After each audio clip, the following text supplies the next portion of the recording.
اور کتنے ہی چوپائے ہیں زمین میں تم دیکھتے ہو، وہ اپنا رزق اٹھائے تو نہیں پھرتے۔ یہ پرندے جو ہیں، کیا ان کا رزق ان کے پاس سٹور میں کہیں ہوتا؟ حضرت مسیح کا ایک بڑا پیارا جملہ ہے سرمن آف دی ماؤنٹ میں، کیوں فکر کرتے ہو، اپنے حواریین سے کہہ رہے، کیوں فکر کرتے ہو کہ کیا کھائیں گے؟ تم جنگل کی چڑیوں کو نہیں دیکھتے کہ وہ خالی پیٹ اپنے گھونسلوں سے نکلتی ہیں اور شام کو آسودہ ہو کر واپس آتی ہیں؟ ان کے پاس کہیں کوئی جمع تو نہیں ہے، کوئی ذخیرہ تو نہیں ہے گندم کا یا کسی اور چیز کا۔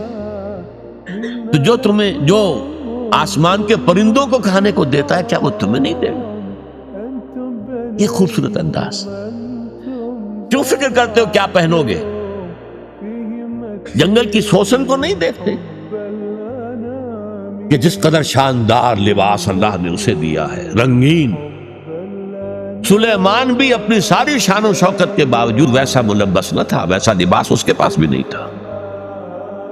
تو جو جنگل کی گھاس کو لباس دیتا ہے، جو آج ہے اور کل جھونک دی جائے گی آگ میں، کیا وہ تمہیں لباس نہیں پہنائے گا؟